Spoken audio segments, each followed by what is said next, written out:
गोपियां कहती है भैया हम जो हैं जैसे ही तेरे लाला को खुशी से माखन देना चाहती है तो तेरा लाला कहता है कि गोपी मेरे को तो खुशी से अच्छा नहीं लगता है, मेरे को तो चोरी को ही अच्छा लगता है। मैया कहने लगी अगर ऐसी बात है तो तू माखन हमारे यहाँ से ले जाया कर। गोपियां कहती मैया ऐसी बात नहीं है, तुम्हारा लाला अकेले नहीं आता है, तुम्हारे लाला के साथ में तो इनकी पूरी मंडली आती है और इनकी मंडली का नाम है बाल गोपाल चौर्य विद्या प्रसार मंडल और इस मंडल के अध्यक्ष हैं तुम्हारे कन्हैया और जितने ग्वाल बाल हैं सब खाते हैं और तो और मैया इनके साथ में बंदरों की टोली भी है, बंदरों को भी खिलाते हैं और मैया बंदरों को भी खिलाते कोई बात नहीं, पर मटकियों को तो सही से छोड़ के चले जाएंगे, पर मटकियों को फोड़ के चले जाते हैं, कैसे ही करेगा। अब तो मैया कहने लगी कोई बात नहीं, अगर ऐसी बात है तो तुम जो है छींके में ऊपर लटका दिया करो माखन को। गोपियां कहने लगी मैया हम ये भी कर चुकी हैं और जब भी हमने माखन को छींके पर लटकाया तो तुम्हारा कन्हैया आया और एक के ऊपर दूसरे को खड़े करके माखन चुरा लेता है। मैया कहने लगी अगर ऐसा करता है तो गोपियों तुम ऐसा करो कहीं अंधेरी जगह पर माखन को रख दिया। गोपी कहती है मैया हम ये भी कर चुकी हैं, जब भी हमने अंधेरी जगह पर रखा तो तेरे कन्हैया के हाथों में जो ये कंगन पहना रखे ना जिसमें मोती लगी हुई है, तो कन्हैया हाथों को आगे करता है, उजाला होता है और माखन उठाकर चुरा लेते हैं। मैया कहने लगी कि कन्हैया इतना उद्यमी है।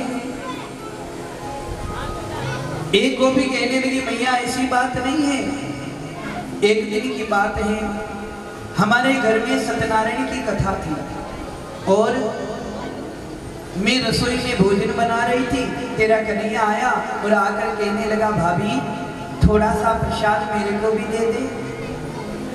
मैंने कहा देखिए लाला अभी तक जेजे का भोग नहीं लगाया, जेजे का भोग लगेगा तो मैं दे दूंगी, भगवान सत्यनारायण का भोग लगना है अभी तो तेरा कन्हैया पता नहीं बाहर गया और बाहर जाकर 2 कुत्ते के पिल्ले उठाकर ले आया और उन दोनों पिल्लों को सत्यनारायण भगवान के पटले पर बिठा दिया और बाहर जाके कहने लगा भाभी अपने सत्यनारायण भगवान के दर्शन कर लेना। इतना उधम मचाता है कन्हैया। एक गोपी कहने लगी कि मैया तेरो लाला बड़ो उद्यमी है। एक दिन मेरे पति का जन्मदिन था और रात्रि में हम लोग जन्मदिन मनाया और जब सो गए हम तो सोने के बाद में तेरा लाला आया और आकर के मेरे पति की मूंछ और मेरी चोटी दोनों को बांध दिया। अब रात्रि में जोर से प्यास लगी तो जब वो उठे तो मैं इधर खींचू वो उधर खींचू। वो बोले अरे क्या कर रही हो क्या कर रही हो, मैं बोल रही हूँ अरे क्या कर रहे हो क्या कर रहे हो। अब दोनों को एक दूसरे को खींचे और तेरा कन्हैया जो है दूर खड़ा खड़ा हंसने लगे। इतना उधम मचाता है, बड़ा उद्यमी है। मैया कहने लगी कि गोपियों कोई बात नहीं तुम अभी तो जाओ, मैं लाला को जरूर समझाऊंगी। गोपियां कैसे उदाहरण देती है मैया को। नंद रानी कन्हैया जबरे भयोरी, नंद रानी कन्हैया जबरे भयोरी, मेरी मटकी उलट के पलट गयोरी, मेरी मटकी उलट के पलट गयोरी। नंद रानी कन्हैया जबरे भयोरी, नंद रानी कन्हैया जबरे भयोरी,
मेरी मटकी उलट के पटक करोगी, मेरी मटकी उलट के पटक करोगी, मेरी मटकी उलट के पटक करोगी, मेरी मटकी उलट के पटक करोगी, मेरी मटकी उलट के पटक करोगी, मेरी मटकी उलट के पटक करोगी।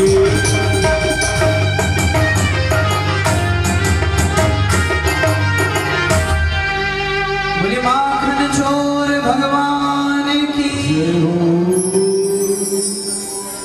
गोपियां उलाहना देकर चली गई और आज जो है वो सब गोपियां यमुना के किनारे जल भरने के लिए गई और जाकर के वो गोपियां आपस में चर्चा कर रही थी कि कन्हैया हमारे घर आते हैं और माखन चुरा लेते हैं।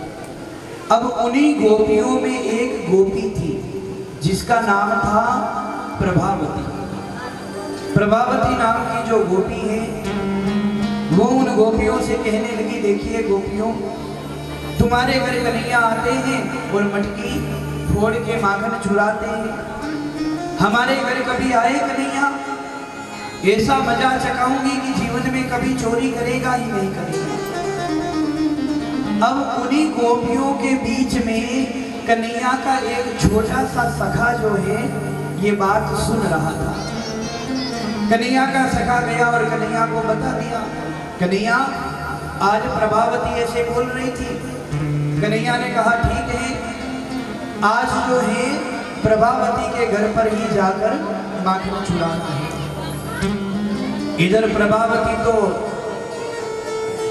जल लेने के लिए गई थी यमुना किनारे और कन्हैया अपनी ग्वाल बाल मंडली के साथ में पहुंच गए प्रभावती के घर। प्रभावती के घर गए और जाकर के माखन रखा था। माखन को जितना खाना था खा लिया और जो माखन बचा है उस माखन को आंगन में चौका लगा दिया। चौका लगा के मटकियां फोड़ के दूर जाकर खड़े हो गए। अब प्रभावती आई पानी लेकर, अब माथे पर तो मटकी, नीचे तो देखा नहीं प्रभावती ने, और जैसे ही घर में प्रवेश किया वैसे ही प्रभावती धड़ाम से गिर गई और मटकी फूट गई। अब तो प्रभावती ने देखा तो कन्हैया दूर खड़े हो इशारा कर रहे हैं, देख लिया ना मेरा नाम प्रभावती है। अब तो प्रभावती को बड़ा क्रोध आया। अब प्रभावती कहने लगी, अब तो मैं तेरे को मजा चखाती ही रहूंगी, अब तो देखती हूं मैं क्या होता है। अब प्रभावती ने आज क्या किया, प्रभावती ने अपने माखन को तो ऊपर लटका दिया और प्रभावती जो है माखन को लटका के प्रभावती सीधी जो है अपने दरवाजे के पीछे छुप गई। हाथ में लकड़ी लेकर प्रभावती छुप गई। अब जो है कन्हैया ग्वाल बाल मंडलियों के साथ में आए, आकर देखा तो माखन ऊपर टंगा हुआ है। कन्हैया ने एक सखा के ऊपर दूसरा खड़ा किया और माखन चुरा के खाने लगे।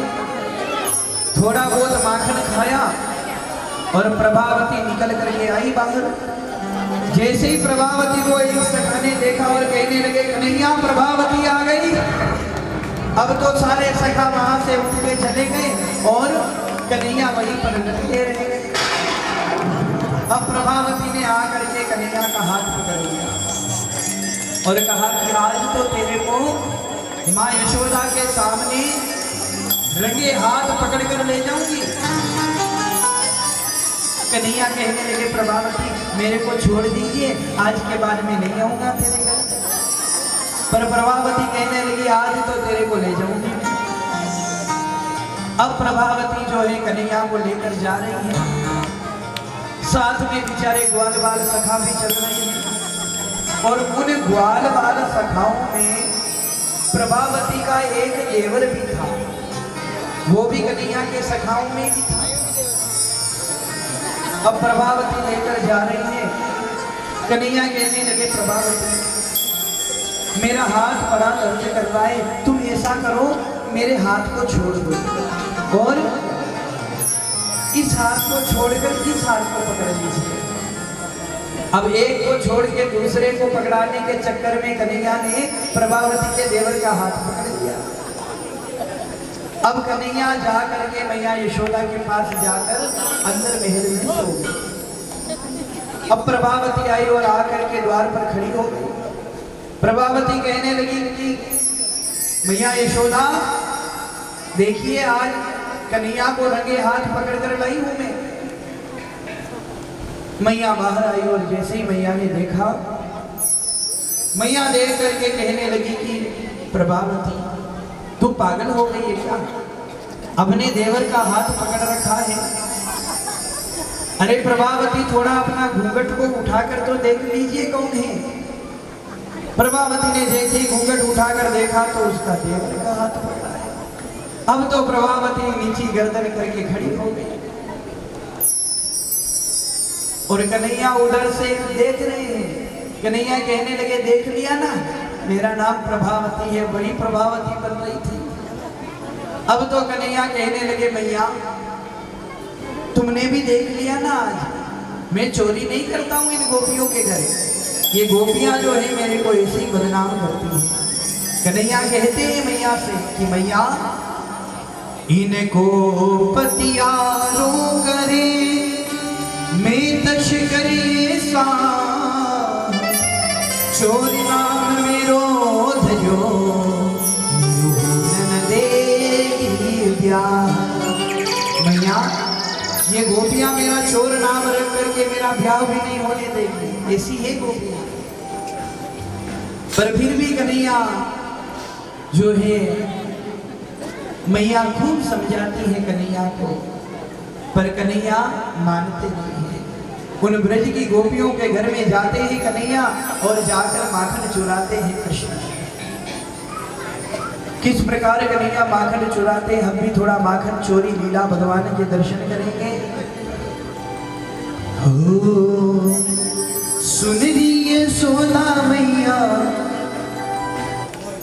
हो सुन रही सोना मैया, जेरो नंदलाल ने कंकरिया से कटकी फोड़े, जेरो नंदलाल ने कंकरिया से कटकी फोड़े।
आज जो है मेरे कन्हैया जो है सो रहे थे और मैया यशोदा जो है माँ यशोदा दही पिलो रही थी। कन्हैया सवेरे सवेरे उठ कर गए और जाकर मथारी को पकड़ कर खड़े हो गए और कहने लगे मैया मेरे को माखन दीजिए। मैया कहने लगी लाला अभी तक तो माखन निकलियो नहीं है या लिए थोड़ी देर रुक जाओ। पर कन्हैया कहने लगे मैया मेरे को तो अभी माखन चाहिए। मैया ने कन्हैया को माखन की बात को भुलाने के लिए कन्हैया से कहने लगी मैया की कन्हैया ये माखन क्या है? मैं माखन से भी सुंदर तेरे लिए चंदा लेकर के आ जाऊंगा। चंदा को दिखा दिया। अब तो कन्हैया कहने लगे मेरे को तो चंदा ही चाहिए। अब मैया से कहने लगे अब तो चंदा लेकर आओ। मैया ने एक परात में पानी भर लिया और परात में चंदा की जो परछाई है वो छाया दिख रही है। कन्हैया उसको पकड़ते हैं पर हाथ में नहीं आते। कन्हैया कहने लगे भैया मेरे को तो वही चंदा चाहिए। अब तो मैया कहने लगी कन्हैया इस माखन से भी कोमल और चंदा से भी सुंदर मैं तेरे लिए बहू लेकर के आ जाऊंगी। अब कन्हैया सब कुछ भूल गए। अब तो कन्हैया कहने लगे मैया मेरे को तो बहू चाहिए। मैया कहने लगी कि कन्हैया ये तो बताइए कितनी बड़ी बहू चाहिए तेरे को? तो देखो छोटे से कन्हैया है। कन्हैया कहने लगे भैया मेरे को इतनी बड़ी बहू चाहिए कि मैं गैया चराने के लिए जाऊं तो अपनी जेब में रख के ले जाऊं। प्रेम से बोलिए राधे राधे। मैया सोचने लगी कि ये तो खिलौना की बोल रहा है, तो बड़ी सी बड़ी लीला करते हैं गोविंद ब्रज में रहकर। आज जो है कन्हैया, मैया जो है आज अपने रसोई कक्ष में बैठी थी और चूल्हे पर दूध रखा हुआ था। मैया गोदी में लेकर बैठी कन्हैया को। कन्हैया मैया से पूछने लगे, मैया एक बात बताइए। मैया कहने लगी, बोलिए। कन्हैया कहने लगे, मैया एक बात बताओ, तेरे को दूध ज्यादा प्रिय है या फिर तेरा लाला ज्यादा प्रिय है? मैया कहने लगी, लाला। मेरे को तो मेरा लाला ज्यादा प्रिय है, तेरे आगे ये दूध दही क्या चीजें है, कुछ भी नहीं है। मेरे को तो मेरा लाला सबसे ज्यादा प्रिय है। इतने में दूध जो है चूल्हे पर उबलने लग गया। जैसे ही दूध उबलने लग गया, मैया सब कुछ भूल गई और लाला को नीचे बिठा दिया और दौड़ करके दूध को उतारने चली गई। अब कन्हैया क्रोधित हो गया, गुस्सा आ गया कन्हैया को। कन्हैया कहने लगी कि मैया को मेरे से भी ज्यादा दूध प्रिय है। कन्हैया गुस्से में आकर के मैया यशोदा जी के दादी सासू के समय की एक मटकी पड़ी थी, उस मटकी के ऊपर एक छोटा सा पत्थर रखा था। उस पत्थर को लेकर उस मटकी पर मार दिया तो मटकी फूट गई। मैया यशोदा ने आकर देखा तो एक बार तो मैया हंसने लगी, पर मैया ने सोचा कि अगर मैं हंसने लग गई तो कन्हैया ऐसे उदम रोजाना करता रहेगा। इसलिए आज मैया कहने लगी कि कन्हैया, आज तूने जो है मेरी दादी सासू के समय की मटकी को फोड़ दिया, अब मैं तेरे को छोड़ूंगी नहीं, आज तेरी पिटाई करूंगी मैं। अब देखो आगे आगे कन्हैया और पीछे पीछे मैया यशोदा। कन्हैया आगे आगे दौड़ रहे हैं उन गोकुल की गलियों में और पीछे पीछे मैया यशोदा छड़ी लेकर के दौड़ रही है। कन्हैया नंगे पैर दौड़ रहे हैं, मैया पीछे पीछे दौड़ रही है। तो मैया के जो सिर में फूलों का गजरा लगा हुआ है, उसके जो फूल हैं वो फूल पैरों में गिर रहे हैं और लगता है ये संकेत दे रहे हैं कि मैया, हम तेरे सिर पे रहने के लायक नहीं है, हम तो तेरे चरणों में रहने के लायक हैं, जिसने साक्षात परब्रह्म को बालक बना। अब मैया जो है पीछे भागते भागते, कन्हैया ने जब ज्यादा ही परिश्रमित देखा मैया को तो कन्हैया जो है रुक गई। कन्हैया कहने लगे, मैया मेरे को नहीं मारोगी तो मैं पकड़ में आ जाऊंगा। मैया कहने लगी, लाला तेरे को नहीं मारूंगी, रुक जा। कन्हैया कहने लगे, देखिए मैया, पहले अपनी छड़ी को दूर फेंकी। छड़ी को दूर कर दिया मैया ने और कन्हैया जो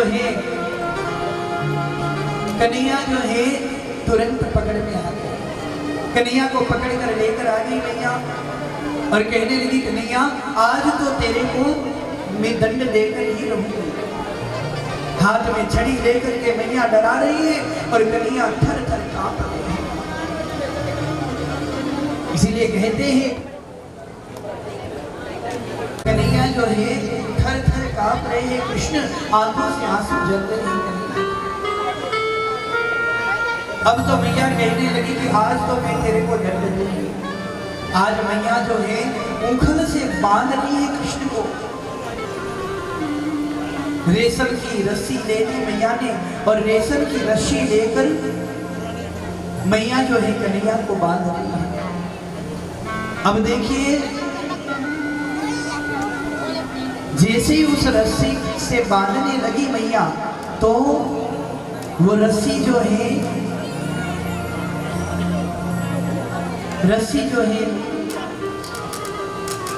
बार बार रस्सी को देख रही है।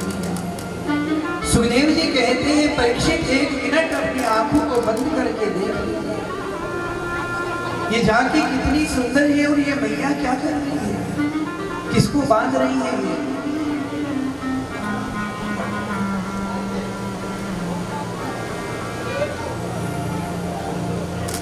कन्हैया जो है आज उखल से बांध रही है मैया कन्हैया।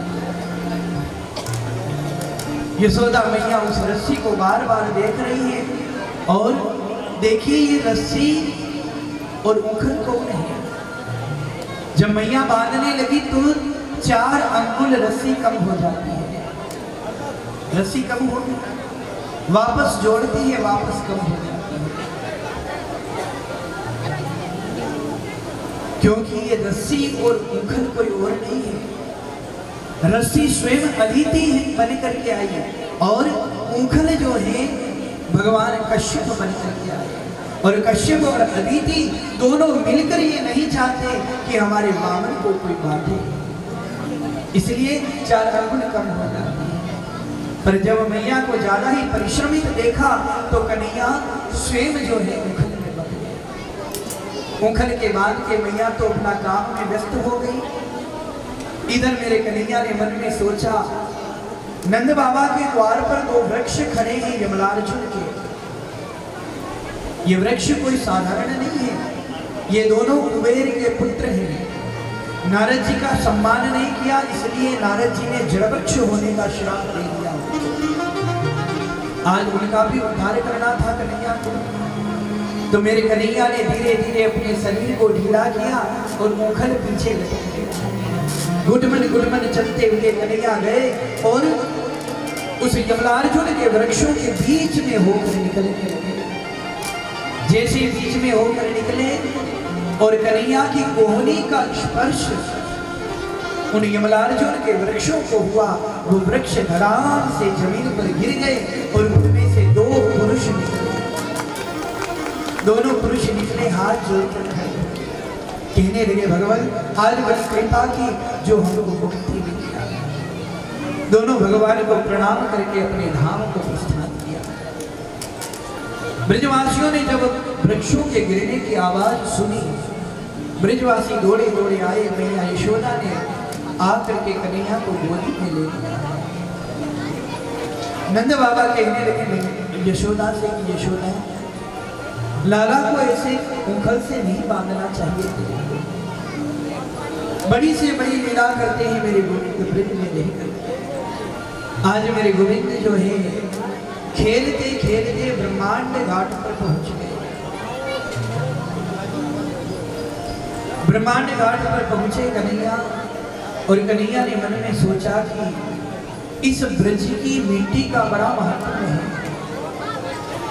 क्योंकि ब्रज की जो मिट्टी है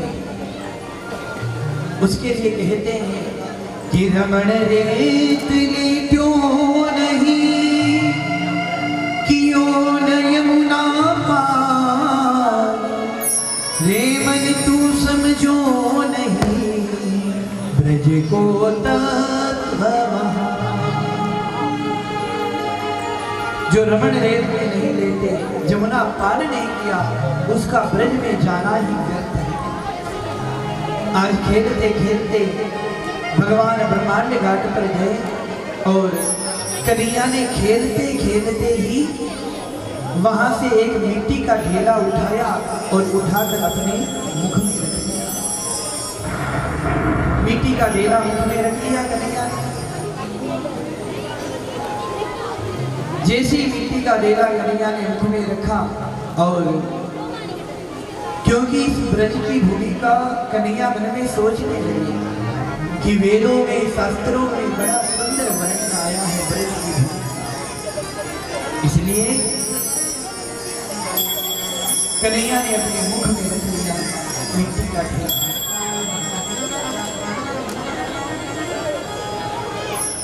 इधर ब्रजवासियों ने देख लिया। जैसे ही ब्रजवासियों ने देखा, ब्रजवासी कहने लगे कन्हैया तूने माटी खाई? कन्हैया कहने लगे। बलराम जी कहने लगे लाला आज तूने माटी खाई? कन्हैया कहने लगे नहीं खाई। बलराम जी कहने लगे देखिए लाला मैंने देख लिया है तूने माटी खाई है, मैंने देख लिया है, पर कन्हैया कहते हैं मेरी माटी नहीं खाई। बलराम जी कहते हैं कि कन्हैया आज मैं मैया से जरूर जाकर के शिकायत करूंगा, तूने मिट्टी खाई। कन्हैया कहने लगे देखिए भैया, अगर तुमने कह दिया ना मैया से, तो मैं भी मैया से कह दूंगा कि बलराम भी भांग के गोला खावे इतनो बड़ो, मैं भी कह दूंगा। अब तो बलराम जी कहने लगे भैया तब तो मैं नहीं कहूंगा। देखिए दोनों भाइयों में कितना प्रेम है। घर पर पहुंचे जैसे कन्हैया, और जैसे ही घर पर पहुंचे ब्रजवासियों ने जाकर मैया को बता दिया, मैया आज तो तेरे लाला ने माटी खाई है। मैया ने आज कन्हैया को पकड़ दिया। मैया कहने लगी लाला तूने मिट्टी खाई? कन्हैया कहने लगे मैया कहने लगी कन्हैया अपना मुंह खोल करके दिखाओ देखे। अब जैसे ही मुंह को खोल कर दिखाने लगे कन्हैया, तो जैसे ही मेरे गोविंद ने अपने मुखारविंद को खोला तो संपूर्ण ब्रह्मांड के दर्शन जो है मैया को कन्हैया के संपूर्ण ब्रह्मांड के दर्शन हो रहे हैं मैया को। ब्रह्मांड में 14 प्रकार के लोक हैं, 14 लोक कृष्ण के मुख में दिख रहे हैं। 14 लोकों में जो मृत्यु लोक हैं वो मैया को कन्हैया के मुख में दिख रहे हैं। और मृत्यु लोक में 9 प्रकार के वर्ष हैं, वो भी कृष्ण के मुख में दिख रहे हैं। और 9 वर्ष में जो भारत वर्ष है वो भी कृष्ण के मुख में दिख रहा है। और भारत वर्ष में जो 84 कोश का ब्रजमंडल है वो भी कृष्ण के मुख में दिख रहे हैं। और ब्रज 84 कोश में जो गोकुल है वो भी कृष्ण के मुख में दिख रहे हैं। और गोकुल में जो नंद जी का जो महल है वो महल भी कृष्ण के मुख में दिख रहा है। और उस महल में महल के द्वार पर मैया यशोदा छड़ी लेकर के कृष्ण को डरा रही है। ये दृश्य भी कृष्ण के मुख में दिख रहा है। मैया ने जब ये देखा तो मैया यशोदा बिल्कुल डर गई। मैया कहने लगी कि ये मैं क्या देख रही हूँ, ऐसा तो नहीं कहीं मेरा लाला जो है भगवान तो नहीं है। मैया मन में सोच रही थी, कन्हैया मन में सोचने लगे कि अगर मैया को पता चल गया कि मैं भगवान हूं तो मैया मेरे को अलमारी में बिठा दे। इसलिए कन्हैया ने विष्णुवी माया को आदेश दिया। विष्णुवी माया आई और जो भी कुछ देखा था मैया ने कन्हैया के मुख में सब कुछ भूल गया। कन्हैया ने मुख बंद किया और मैया ने जैसे ही मैया कहने लगी कन्हैया अभी तेरे मुख में मैंने कुछ देखा था। कन्हैया कहने लगे मैया कुछ नहीं है। मुंह खोल करके जैसे ही दिखाया तो मुख में कुछ नहीं है। सब कुछ मैया भूल गई। आज मेरे गोविंद जो है मैया के डर से कांप रहे हैं। आचार्य सुखदेव जी कहते हैं कि परीक्षित जिस परब्रह्म जो परब्रह्म है जिसका आदि अंत का पता नहीं है, आज मैया यशोदा उसी को डरा रही है।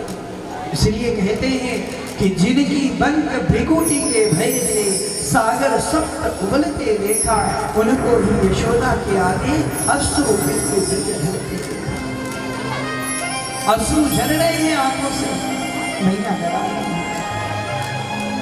बड़ी से बड़ी लीला करते हैं ब्रज में रह करके मेरे गोविंद।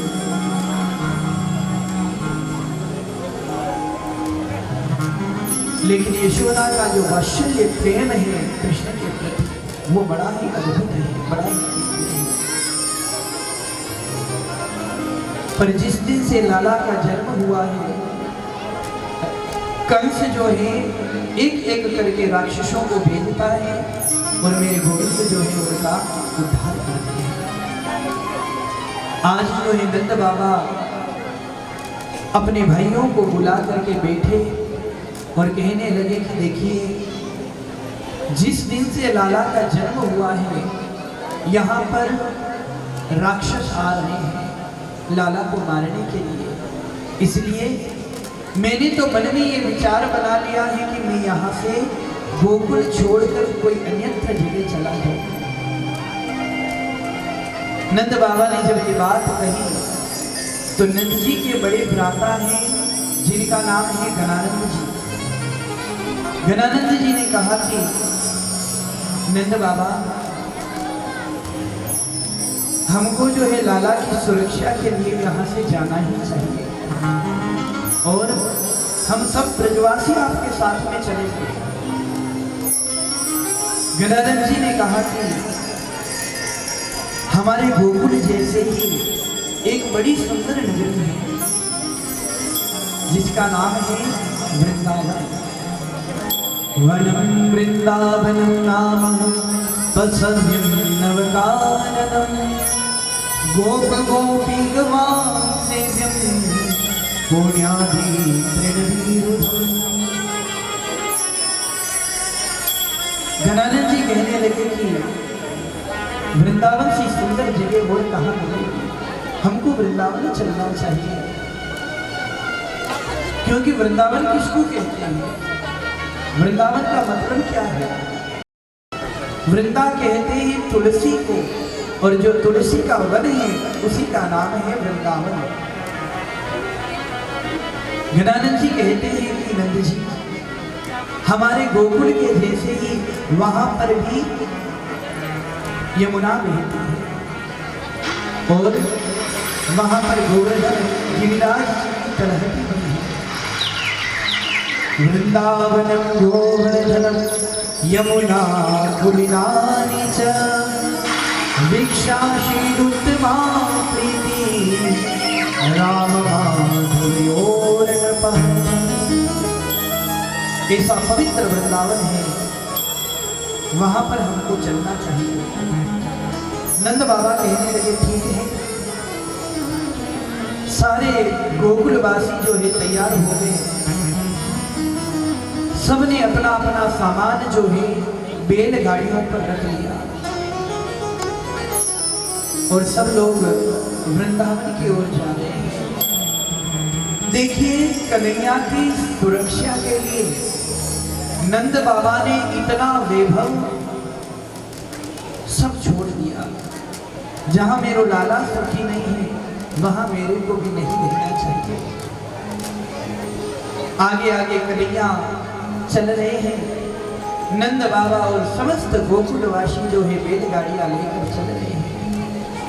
वृंदावन में गए और जा करके आज अपनी अपनी गाड़ियों को खड़ी कर दिया, क्योंकि वृंदावन में घर तो बने हुए नहीं है, इसलिए अपनी बैलगाड़ियों को खड़ा कर दिया और उन्हीं बैलगाड़ियों के नीचे रहने लगे।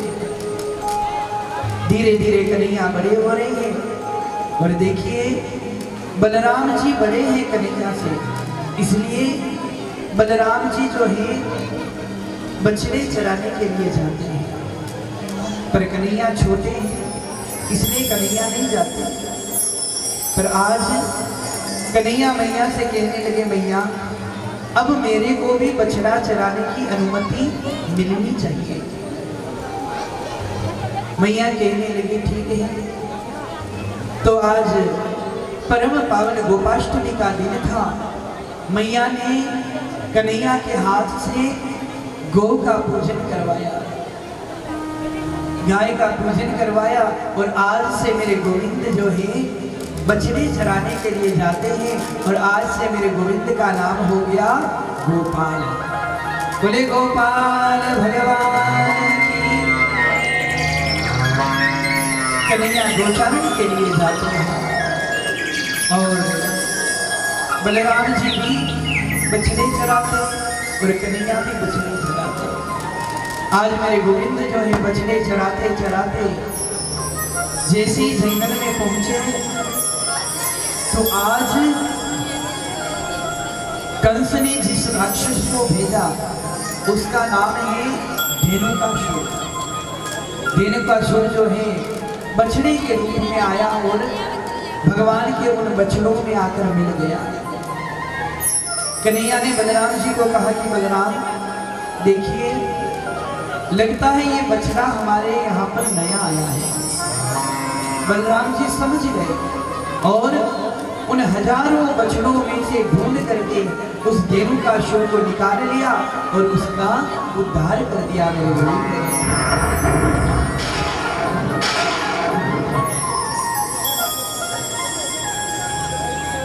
धीरे धीरे बलराम जी अब बड़े हो गए हैं, इसलिए बलराम जी जो हैं गौचारण के लिए चले जाते हैं और कन्हैया छोटे हैं, इसलिए कन्हैया जो हैं अभी तक बछड़े ही चराते हैं।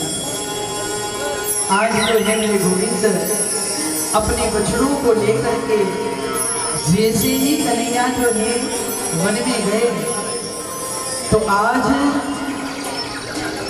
कंस ने जिस राक्षस को भेजा उसका नाम है उसका नाम है अगासुर।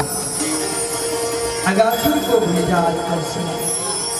अगासुर आया और आकर के वृंदावन में जो है अपने मुख को खोल करके बैठ गया। ब्रजवासियों ने दूर से देखा तो एक ब्रजवासी कहने लगे कि भैया देखिए ये वृंदावन की गुफा कितनी सुंदर है, देखिए वो ब्रज के सखा कितने भोले हैं। एक सखा कहने लगा कि वृंदावन की ये गुफा कितनी सुंदर है, चलो चल के इस गुफा के अंदर जाके देखते हैं। कन्हैया उन ब्रजवासियों को रोक रहे हैं पर ब्रजवासी रुक नहीं रहे हैं। कन्हैया आवाज लगा रहे हैं पर ब्रजवासी आगे बढ़ गए। ब्रजवासी जैसे ही गए और जा करके अगासुर के मुख में प्रवेश करने लगे। जैसे ही मुख में प्रवेश किया तो अगासुर की जो जीभ है वो गुदगुदी सी लगने लगी। एक ब्रजवासी सखा देखिए प्रश्न करता है और दूसरा अपनी बुद्धि के अनुसार उत्तर देता है।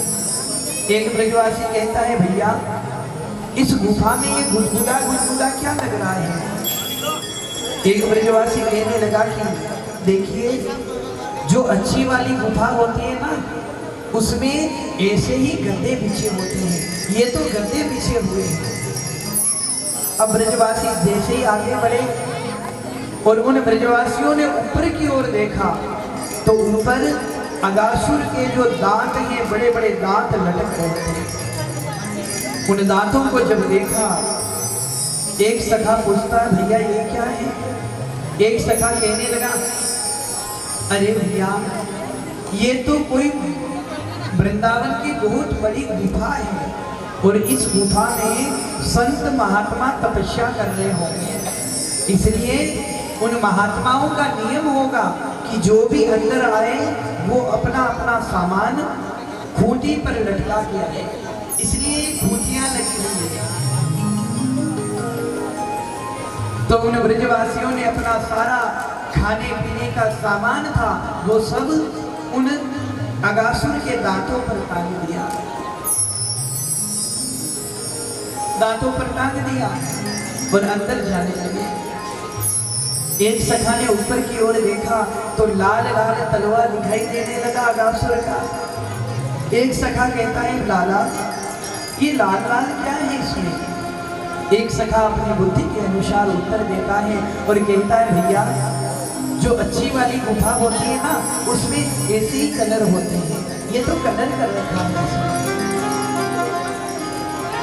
जैसे ही वो ब्रजवासी अंदर गए और मेरे कन्हैया ने मन में सोचा, कन्हैया मन में सोचने लगी कि जब सखाई चले गए तो मेरे को यहाँ क्या करना है।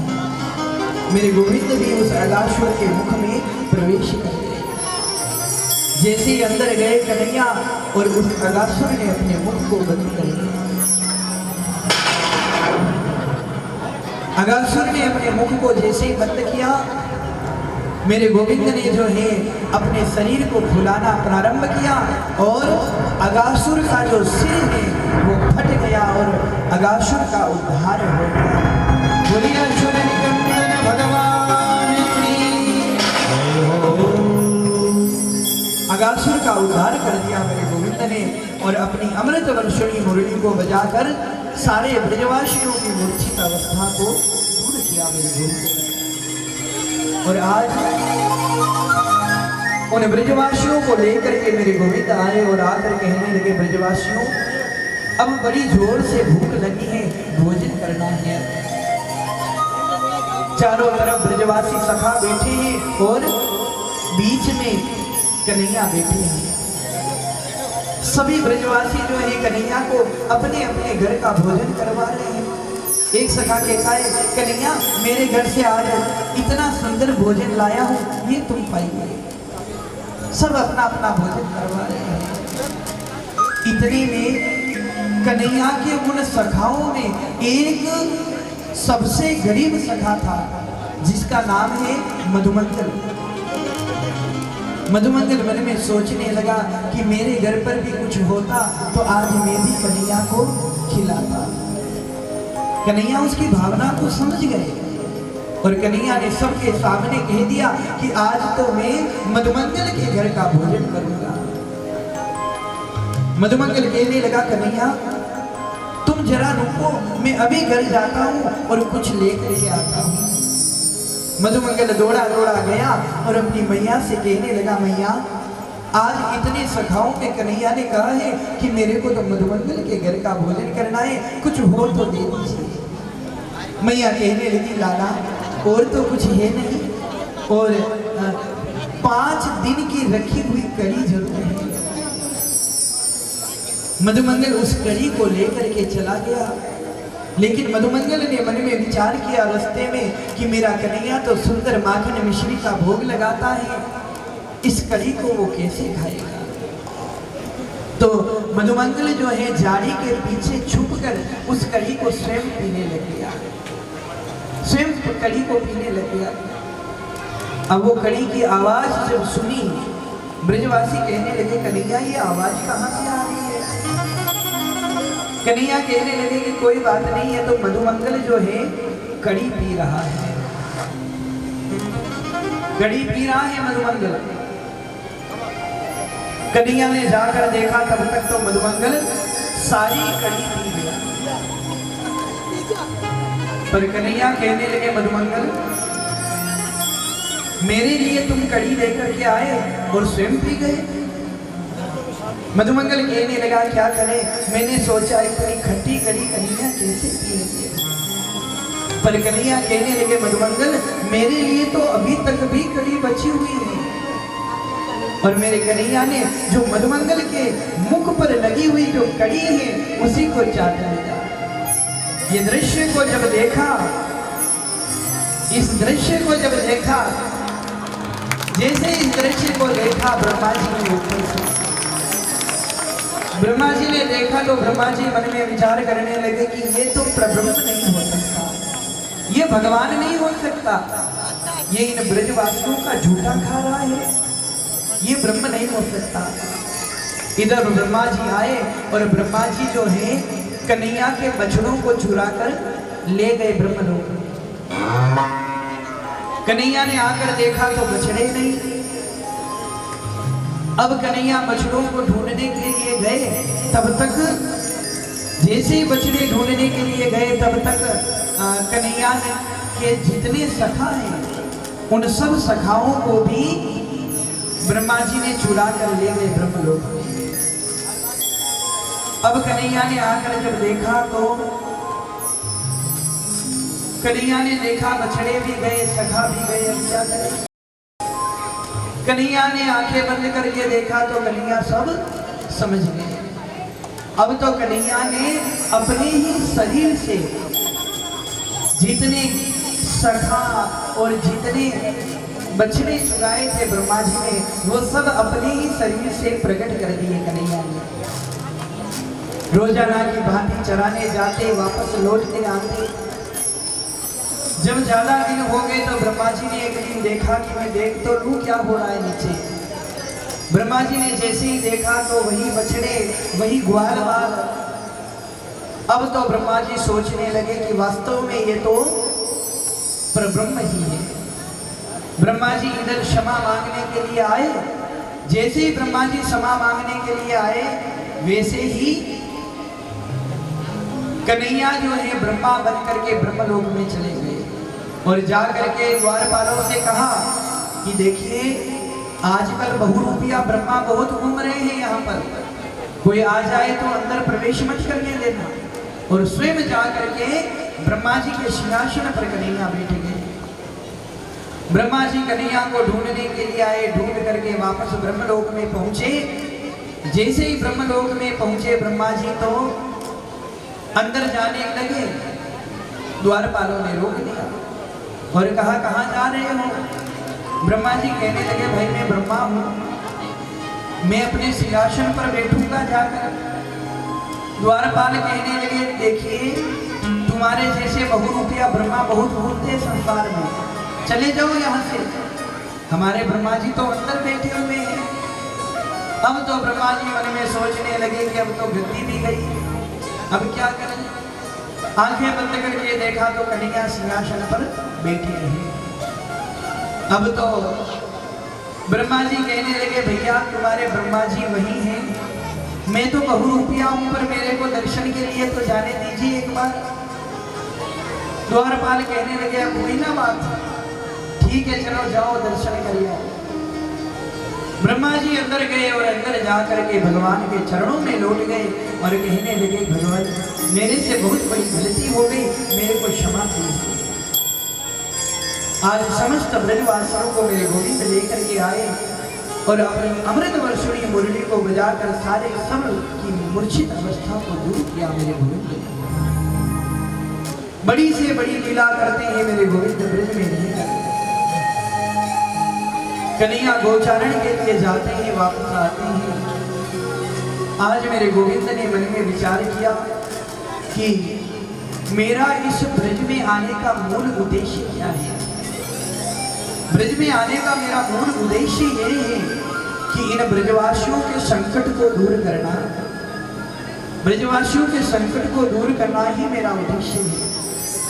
इसलिए कन्हैया मन में सोचने लगे कि हमारी यमुना जो है उसमें एक नाग रहता है, काली नाग, और वो काली नाग जो है बड़ा ही विषैला है। उसके विष के कारण सारी यमुना दूषित हो गई। कन्हैया मन में सोचने लगे कि हमारी गाय यदि गलती से यमुना के किनारे चली जाती है तो वो मर जाती है, इसलिए काली नाग को निकालना पड़ेगा। आज मेरे गोविंद ने ब्रजवासियों से कहा कि ब्रजवासियों से कहने लगे कन्हैया कि आज जो है गोचारण के लिए हम नहीं जाएंगे। ब्रजवासी कहने लगे क्यों? कन्हैया कहने लगे कि आज हम कंदुक क्रीड़ा करेंगे, गेंद खेलने के लिए जाएंगे आज हम। ब्रजवासी कहने लगे ठीक है। कन्हैया कहने लगे कि देखिए आज गेंद खेलने के लिए हम जो है यमुना किनारे जाएंगे। ब्रजवासी कहने लगे कन्हैया यमुना किनारे? देखिए कन्हैया हम तो यमुना किनारे नहीं आएंगे, क्योंकि तुम जानते हो यमुना में जो है काली नाग रहता है। और कन्हैया हमारी माँ ने कितने एकादशी के व्रत किए, उसके बाद हम प्रकट हुए हैं, इसलिए हम तो नहीं जाएंगे यमुना किनारे। फिर कन्हैया कहने लगे कि ब्रजवासियों आपको कुछ नहीं होगा, चलो एक बार यमुना किनारे।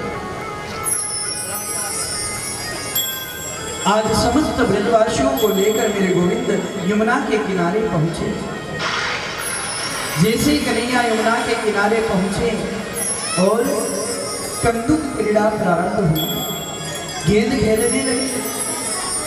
इधर राधा रानी का जो भाई है जिसका नाम है श्रीदामा, श्रीदामा के पास में रेशम के पट्टी की गेंद है और कन्हैया के पास में चंदन का बल्ला है।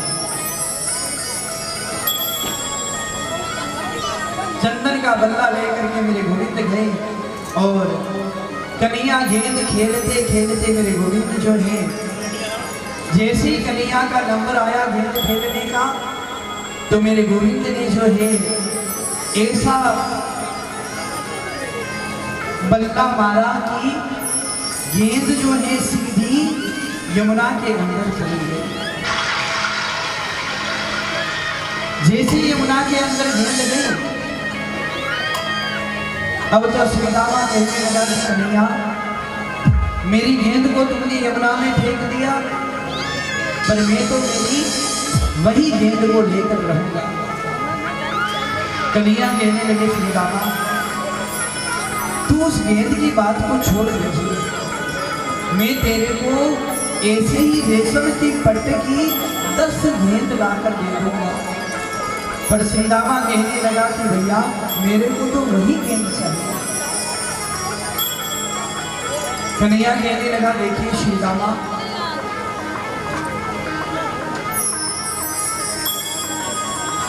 तुम मेरे से और गेंद ले लेना, पर उसको छोड़ दीजिए। पर जब श्रीदामा ज्यादा ही कहने लगा, तो कन्हैया कहने लगे, श्रीदामा, अभी मैं अपने ऊपर आ गया ना, तो उसी गेंद को लेकर के आऊंगा। श्रीदामा कहने लगा, ठीक है, देख रही है।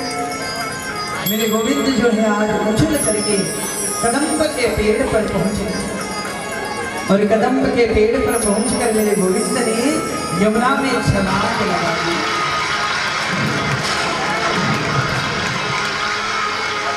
जैसे ही यमुना में छलांग लगाई मेरे गोविंद ने, और इधर काली नाग जो है, काली नाग को छोड़ा था। काली नाग की जो पत्नियां हैं, उन्होंने मन में सोचा कि इस पानी में ये हलचल कहाँ से हो रही है, ये हलचल कहाँ से हो रही है। जब देखा तो छोटा सा बाल कृष्ण जो है आ रहे हैं। कन्हैया के स्वरूप को देख करके वो नाग पत्नियां जो है वो सब मोहित हो गई, क्योंकि ऐसा स्वरूप उन्होंने जीवन में कभी नहीं देखा था। अब तो वो नाग पत्नियां जैसे ही पास में आए कन्हैया, नाग पत्नियां कहने लगी, देखिए लाला, तुम यहाँ क्यों आ गए? ऐसा करो, तुम यहाँ से चले जाओ, तुम यहाँ से चले जाइए, चले जाओ यहाँ से, क्योंकि हमारे जो पति हैं वो अगर जग गए तो तुमको मार देंगे। कन्हैया कहने लगे, कोई बात नहीं, जगने दीजिए, हम तो उनसे मिलने के लिए आए हैं, जगने दीजिए उनको।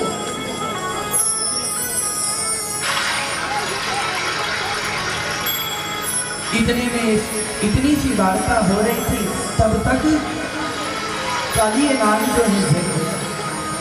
एक बार तो काली नाग भी भगवान के स्वरूप को देखकर मोहित हो गया, पर मन में सोचने लगा कि अगर मैंने छोड़ दिया तो संसार के सब लोग यहाँ आने लग जाएंगे।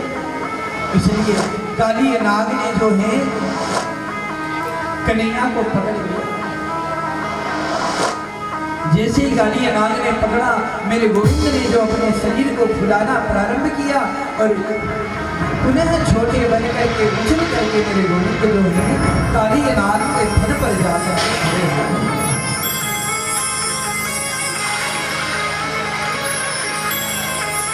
काली नाग के फन पर जाकर मेरे गोविंद खड़े हो गए, और इधर देवता लोग जो है इधर मृदंग बजने लगा, और देवता लोग पुष्पों की वृष्टि करने लगे, और मेरे गोविंद जो है काली नाग पर नृत्य करने लगे। काली नाग पर नृत्य कर रहे हैं मेरे गोविंद। अब नृत्य करते करते कन्हैया के छोटे छोटे जो चरण हैं, वो चरण काली नाग के फन के बीच में जब पड़ते हैं, तो काली नाग के फन जो है वो जो है जैसे ही चरण पड़ते हैं तो फन फट जाता है, और उसमें से खून जो निकलते हैं वो खून मेरे गोविंद के चरणों में लगते हैं। तो ऐसा लगता है मानो देवताओं ने जो है पुष्पों की वृष्टि की है।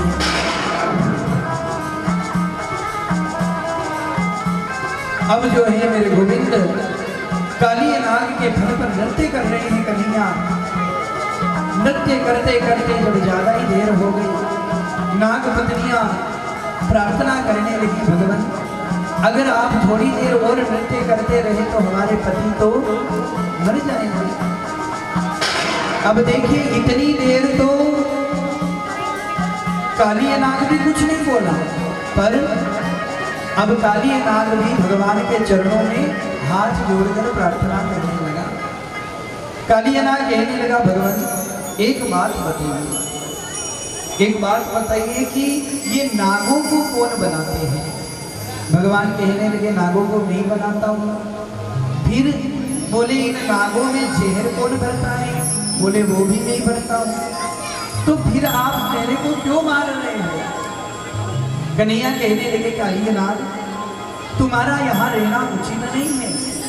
तुम्हारे यहाँ रहने से हमारी भोली गाय गलती से यहाँ आ जाती है तो मर जाती है, इसलिए तुम इस जगह को छोड़ करके रमणक द्वीप में चले जाओ। काली नाग ने कहा, ठीक है। इधर जब ब्रजवासियों को पता चला, समस्त ब्रजवासी मैया यशोदा नंद बाबा व्याकुल होकर के दौड़े दौड़े यमुना किनारे आए और मूर्छित होकर गिरे।